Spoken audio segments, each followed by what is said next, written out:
Good evening. Hey, look at that, man. That's great. That sounded rehearsed. That was really good. So in the entertainment world, in books, TV shows, movies, music, all these things, you could probably say the most talked about subject, the most written about subject would be maybe the subject of love, right? Well, I would say second to that would be aging or coming of age, things along those lines. And it makes sense as to why people would write about that so much. Getting older is it's a strange thing. Generally speaking, as a kid, I mean, that's the one thing you want in life. Nothing do you want more than just to get older. Because when you get older, there's this anticipation of all these other great things that are going to happen. There's an innocence as a child that's somewhere along the line changes completely. There's a humbling realization of getting older as you become an adult. There's a song called When I Grow Up. It opens up from the perspective of a child about the wonders of getting older. And the thought of getting older is like, when I get older, I'm going to know everything.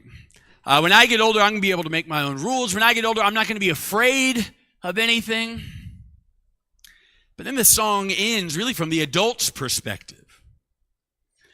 And the adult's perspective is really still wanting to grow up in some ways. Like, she's had this realization that she doesn't know everything, and that she's still under the thumb of somebody else, and she's terrified of the world around her. Things didn't get better just because she got older.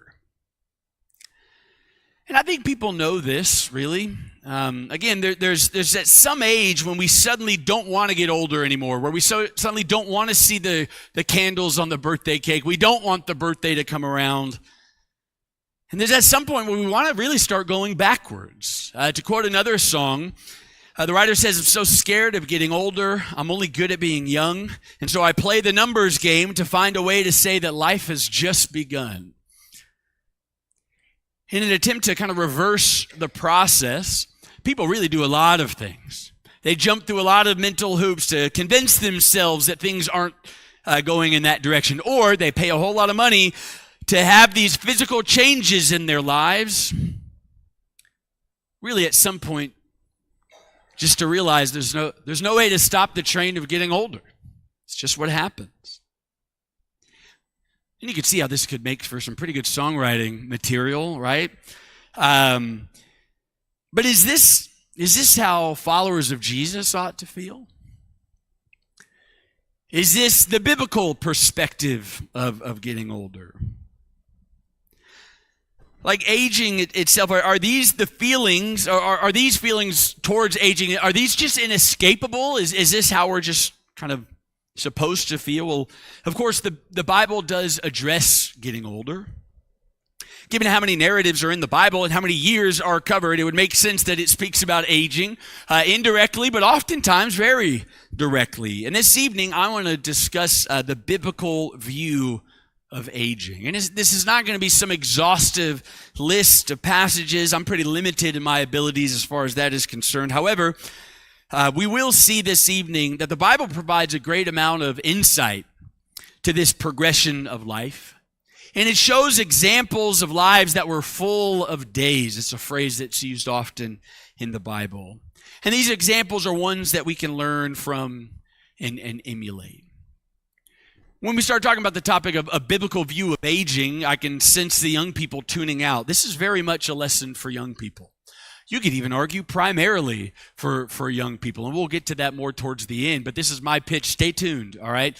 Everyone, I hope, can get something out of this. Overall, I would say the biblical view of aging is positive, which is really quite different than our Western society. There's a number of passages that reflect this. Leviticus chapter 19 and verse 32 says, "You shall rise up before the gray-headed and honor the aged, and you shall revere your God. I am the Lord." Proverbs 16:31, "A gray head is a crown of glory. It is found in the way of righteousness. Proverbs 20 and verse 29. The glory of young men is their strength, and the honor of old men is their gray hair. And these are really just a few passages. There's a number that reflect this same idea. They reveal the honor that is due the one with gray hair, the older one. And even in the title that I've suggested, this title of Full of Days, this was a description that was given to those who died in their older age. Abraham, Isaac, Job, David, all are given this description. And it represents this long life, which, by the way, is a blessing from God as it's described.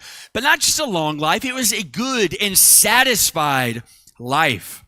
And as you read through those stories, you go through many of their accomplishments, many of the good things that they do, and it often happens in their old age. I think the Bible presents a very positive perspective on aging.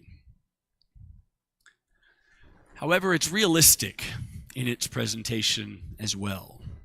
It does not gloss over the difficulties that come with growing old. In Ecclesiastes chapter 11, the writer pretty clearly presents young manhood as it's described as the time that's really a lot more fun. It's the time that has a lot more enjoyment in it. It's a time when your body can actually follow the impulses of your heart. Because as you get older, you have impulses, but you can't really do some of the things that you want to. It's considered the prime of life, even. But like an ominous cloud, it says the prime of life that's fleeting. It's not a time that's going to last forever. And then in the following chapter, the writer presents what takes the place of the prime of life. Go ahead and turn to Ecclesiastes chapter 12. What I have on the screen here are really interpretations, my own interpretations of what the writer describes. But as you look through the text, you see a very poetic description of old age, in which I think he describes as evil days, like there's no delight in them. They're dark days after it rains. The body is hunched over. Teeth are few and ineffective. The eyes are dim. You can't see the way you used to see. You don't go out very much. You wake up too early. You're afraid of things that you weren't afraid of before. You have white hair. You walk slower. Beauty and strength is gone. And eventually just wraps it up with, you return to the dust from whence you came. Again, while I think overall the biblical view of aging is positive, it is a realistic one as well. And it's important not to try and fit every single one of these lines in Ecclesiastes 12 into some rigid meaning. I think overall what we're supposed to see is this pretty vivid description, perhaps the most vivid description that we have in the Bible of aging. What you can see is it is far from the prime of life in the way that he describes it. There's this solemnness to aging that the writer just doesn't sugarcoat. And I believe in this section, at the end of chapter 11 and into chapter 12, the writer of Ecclesiastes implies a troubling paradox. And that is that the old man has wisdom. That's what this whole book is really about. It's written from the perspective of an old man, an experienced observer. The old man has wisdom. But as demonstrated in chapter 12, he lacks the physical strength to really put it to good use. Meanwhile, the young man has all the physical strength, but none of the wisdom to use it well, causing him to shout at the end of his writing, "Vanity of vanities, all is vanity." Like, I don't get it. Why is it this way? Ecclesiastes can come across in many different topics as rather unkind.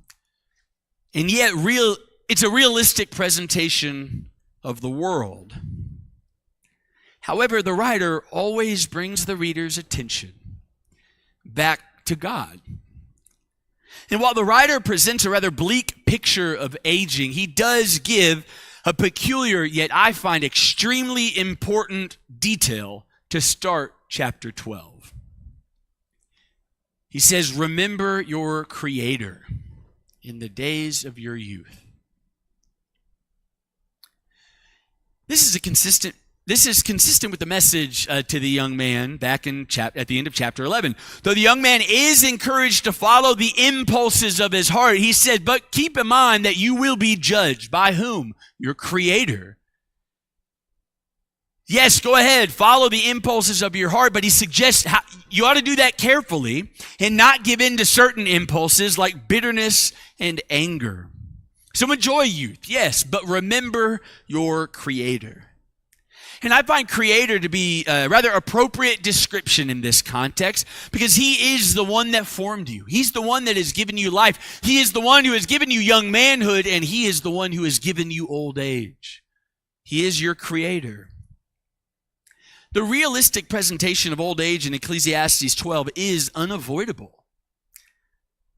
And even the most godless of people know that. But the writer suggests by implication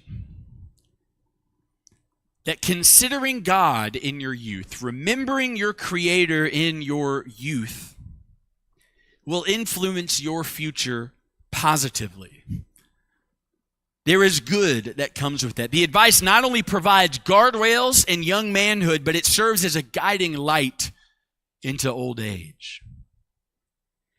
The biblical view of aging is positive, even in view of all of its difficulties, but only when we recognize our Creator in the process. You remove the view of God in all of this and all that He has done, there is really very little to look forward to in old age.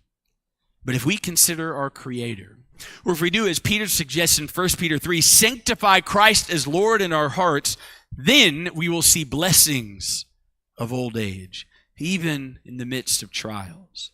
And I want to present some of those blessings. But I do want to say this, really before we launch into that. My fear in a lesson like this is standing up here and giving an impression of, look, old people is not as bad as you think, all right? As if I have any idea as to what's really coming. I don't want to give that impression at all. Again, there's a very realistic presentation of old age that we've already seen, but there are such great blessings that come with it.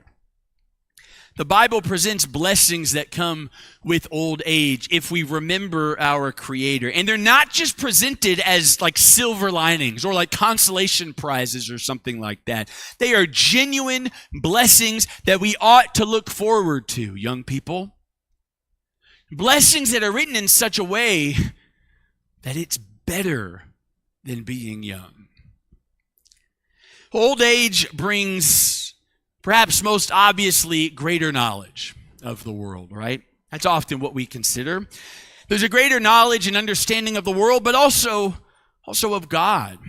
Job chapter 12 and verse 12 says, wisdom is with aged men, with long life is understanding. And given the life experience, often very humbling life experience from Job, there's much that comes with that. There's much that comes with that long life. Old age brings wisdom and understanding. Proverbs 23, verses 22 through 23 says, listen to your father who begot you, and do not despise your mother when she is old.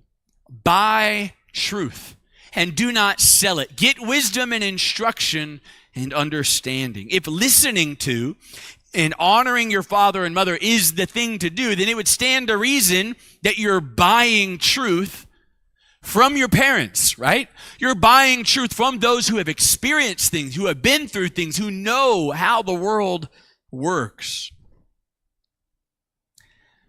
However, with all that said, leave it to the Ecclesiastes writer to give us a different dose of reality. Ecclesiastes chapter 4 and verse 13 says, a poor yet wise lad or kid is better than an old and foolish king who no longer knows how to receive instruction.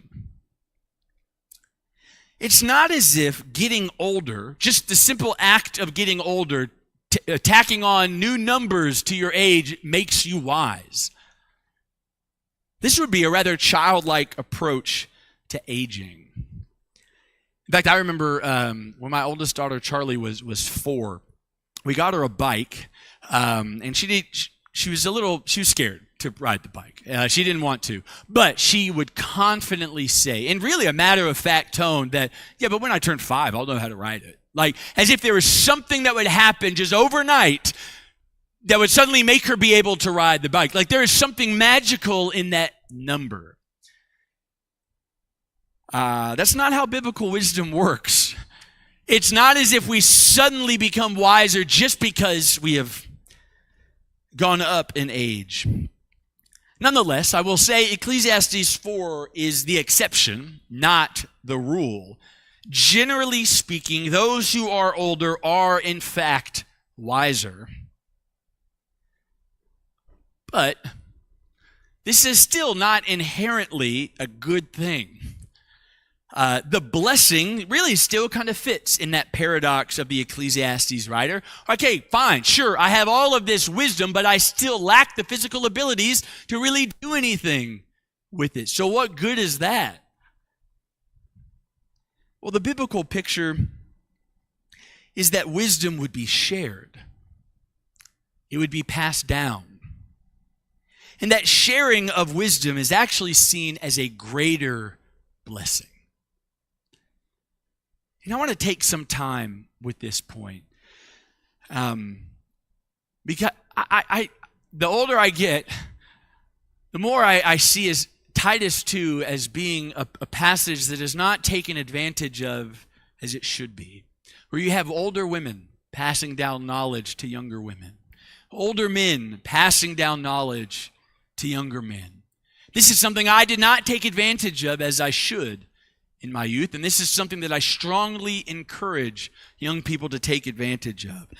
Psalm 71, it's this wonderful psalm written by someone who it seems as though he can't hardly contain himself of his love and his admiration for God. Psalm 71 and verse 17, he says, "O God, you have taught me from my youth, and I still declare your wondrous deeds." And then look at what he says in the next verse. He says, "And even when I am old and gray, O God, do not forsake me until I declare your strength to this generation and your power to all who are to come." Not only does old age provide worldly experience, it provides a better understanding of God. And that's an understanding that can be declared to the next generation so that they can not only just see it for themselves, but they can hear it from your lips. Similar to that, in Deuteronomy chapter 6, Moses provides really some of the most foundational instruction in the law. Verse 4, he says famously, "Hear, O Israel, the Lord is our God, the Lord is one. You shall love the Lord your God with all your heart, with all your soul, and with all your might." And then there's instruction for the one who knows, and that is that he would tell the next generation. The greatest gift a father can give his children is right here. "These words which I am commanding you today shall be on your heart. You shall teach them diligently to your sons." The greatest thing a father can give to his children is the knowledge of God and passing on what he knows and the wisdom that he has to his children.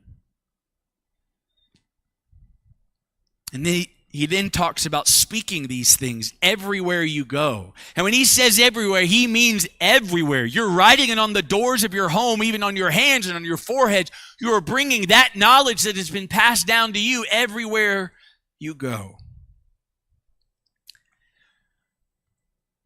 I've noticed this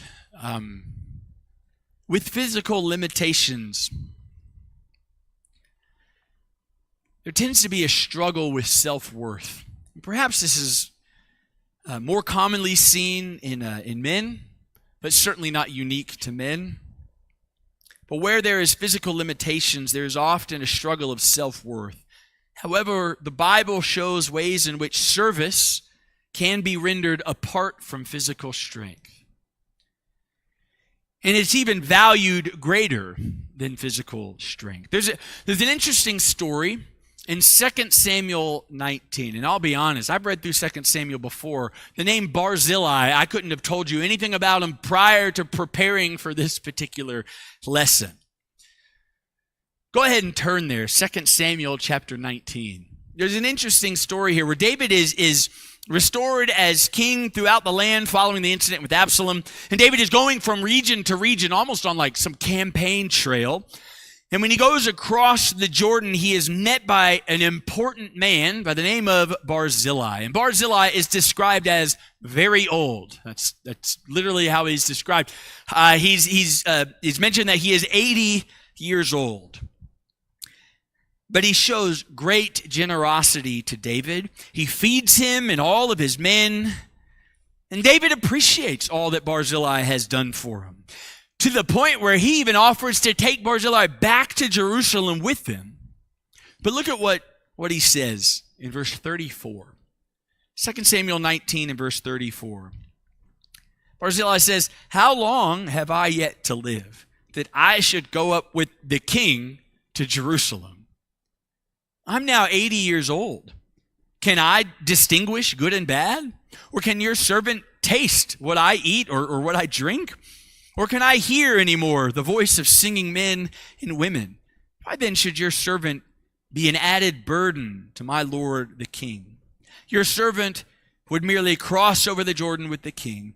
Why should the king compensate me with this reward?"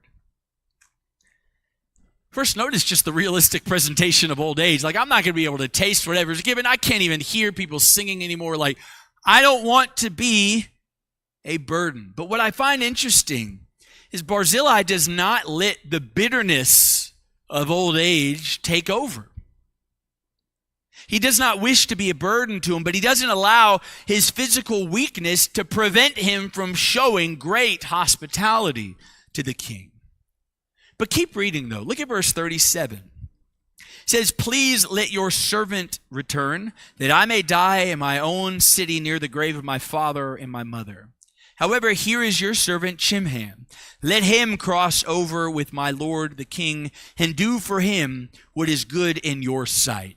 Now we read over in 1 Kings chapter 2 and in verse 7 that Chimham was Barzillai's son, and that he refers to him as a servant to the king.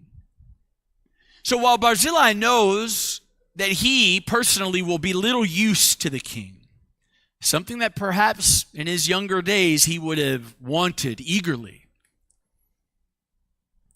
but he still provides aid to the king where he can. And he provides a better life for his son as well. Now, David himself also is an example of this same legacy in 1 Chronicles chapter 29. You'll remember that David wished to build a temple for the Lord, but the Lord says no. Now David is not rejected as far as the temple is concerned, is because he's too old. That's not why he's rejected. But there is something here that I believe is very applicable to what we're talking about. Because old age has a way of stripping people of abilities that made them useful in their youth. Where people once came to you for help, they're now seeking the help of someone else. And there can be some great bitterness that comes with that. But looking at David, here's a man who is told that he cannot do something. He could have turned bitter because of this, but look at what he does instead. Throughout 1 Chronicles, we see David actually making plans for the temple. He's making arrangements for the worship within the temple. He's donating gold and silver for the temple. Though the glory of the temple would never really even be seen in his lifetime, in his humility, he continued to serve the Lord and dedicate himself to its service as best he could. And what's interesting is that the temple, which was David's idea, would come to be known as Solomon's temple, right? Seemingly giving all the notoriety to Solomon and not David. But what is David known for?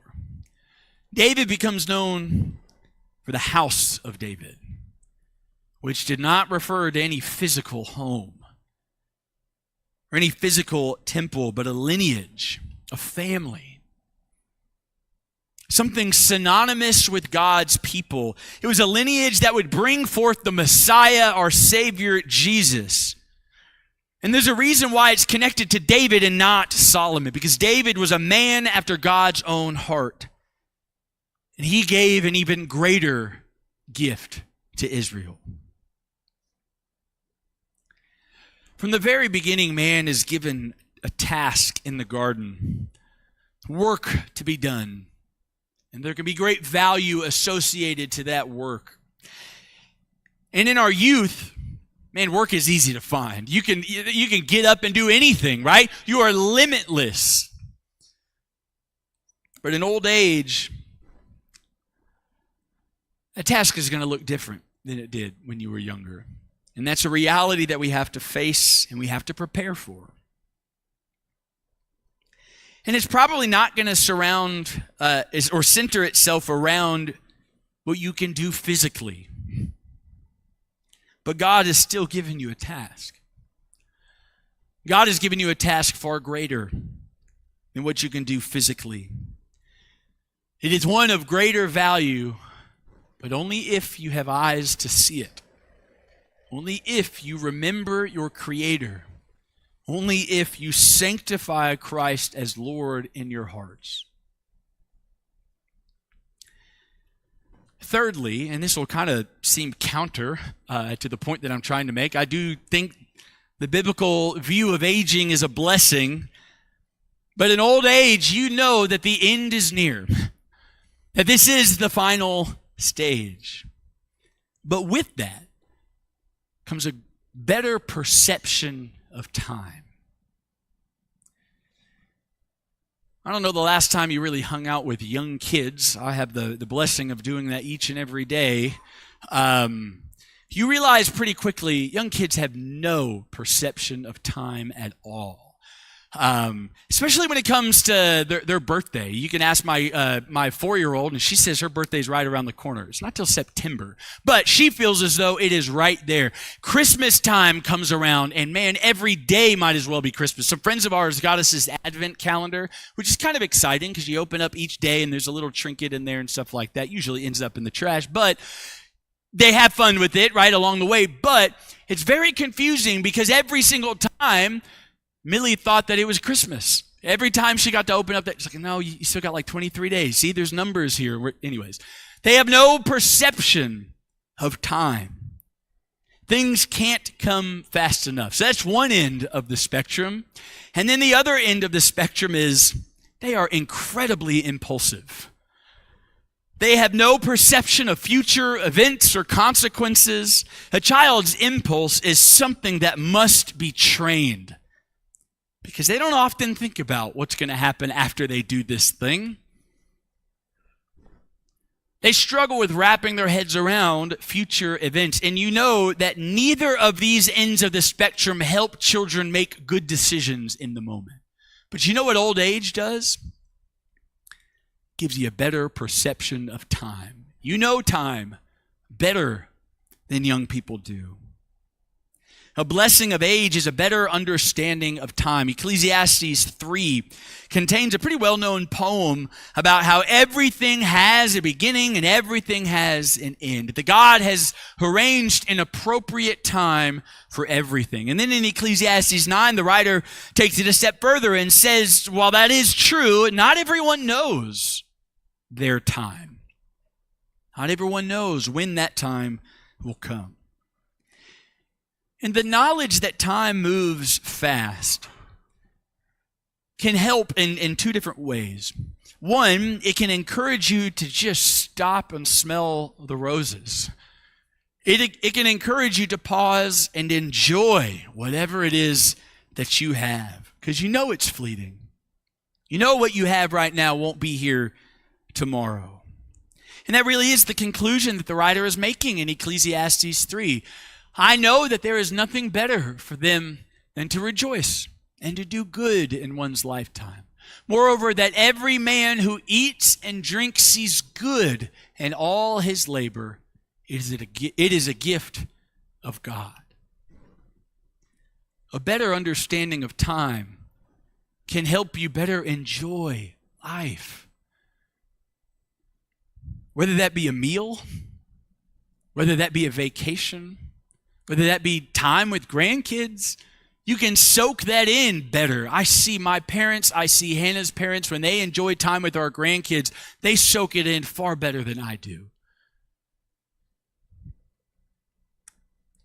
The other thing that perception of time does is it can produce just sober-mindedness.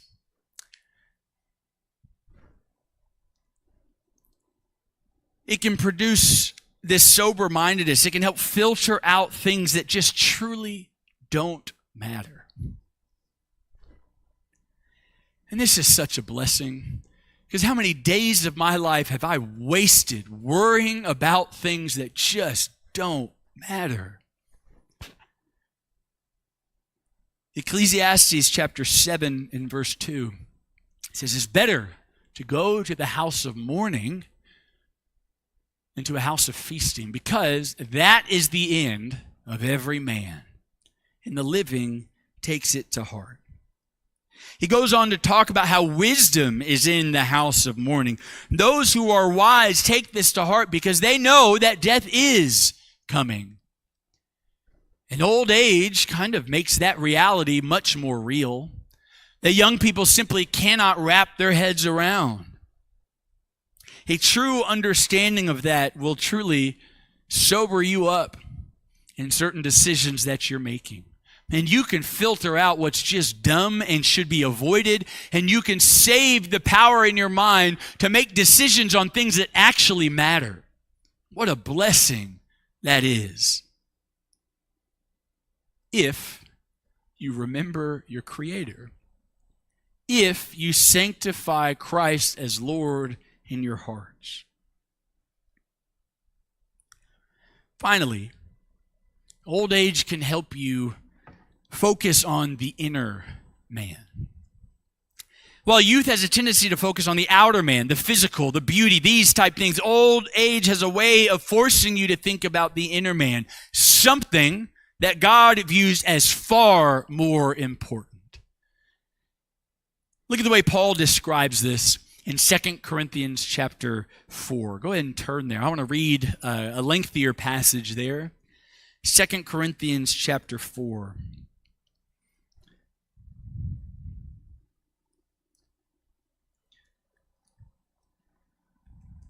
Talks about the blessings of focusing on the inner man. 2 Corinthians chapter 4, beginning in verse 16. It says, therefore we do not lose heart. But though our outer man is decaying, yet our inner man is being renewed day by day. For momentary light affliction is producing for us eternal weight of glory far beyond all comparison. While we look at we look not at the things which are seen, but at the things which are not seen. For the things which are seen are temporal, but the things which are not seen are eternal. For we know that if the earthly tent, which is our house, is torn down, we have a building from God, a house not made with hands, eternal in the heavens. For indeed, in this house we groan, longing to be clothed with our dwelling from heaven.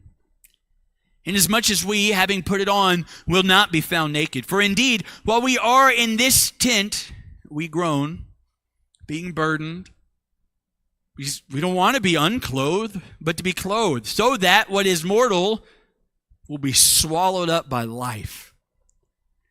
Now he who prepared us for this purpose is God, who gave us the Spirit as a pledge. Therefore, being always of good courage, and knowing that while we are at home in the body, we are absent from the Lord, for we walk by faith, not by sight. We are of good courage, I say, and prefer rather to be absent from the body, to be at home with the Lord. Therefore, we also have as our ambition, whether at home or absent, to be pleasing to Him. For we must all appear before the judgment seat of Christ, so that each one may be recompensed for his deeds in the body according to what he has done, whether good or bad. Paul gives us this description of the outer man and the inner man. the inner man of one who has a spirit of faith. And he says that the outer man is decaying, which implies like this slow fading. And I'm going to guess some of you know that process all too well right now. But he says that the inner man, meanwhile, is being renewed day by day. It's being strengthened. And so while it feels as though in my physical body I'm being zapped of life, quite the opposite is happening. I'm being renewed. I'm being given greater life day by day. And if you look at other places in Scripture, it's often the decaying of the outer man that actually helps the inner man's renewal. But he calls this decaying a momentary light affliction, which might sound rather condescending or unkind if it were said by anyone other than Paul. You think Paul knows anything about affliction? Man, if Paul can say that this physical body deteriorating is really just a momentary light affliction, I think we better listen. Paul knows suffering better than anybody else, but regardless of the affliction one has suffered, it really doesn't matter who suffered more or to what degree. It's all light in comparison with the eternal weight of glory that awaits the inner man. Paul says that these things in front of us that we see, they're temporal, which implies they don't matter quite as much as we think. And we know that is true. We can just observe in our own lives. I mean, how long after Christmas does it take to throw away the things that you bought, right? Like, these things go away. In fact, I was watching the Braves earlier today, and they were giving out this free stuff, and one of the commentators said, how long do you think those kids are going to hold on to those things? He said, I'll give it till Tuesday, right? Like, we know that we have these physical things, but they don't last. We don't treat them well. They go away. But what is true is the unseen. That is eternal. He calls our earthly bodies a house, a tent. It's an earthly tent.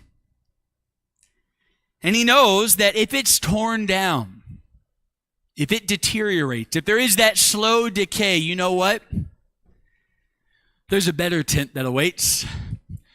There's an eternal house for us in heaven. And though our earthly bodies suffer nakedness and we groan, we're told that we will be swallowed up by life. I love that phrase. We will be swallowed up by life. Our nakedness, our vulnerability, our groaning, it feels like a sign of death, but we're told it's a sign of life to come. Just wait. Give it a little longer, there will be life to come. And that's the picture of the gospel, you know. The gospel doesn't talk about there's life and then there's death. No, in the gospel there is death and then life. And that's the blessing of old age. There's an understanding and a nearness to true life with God.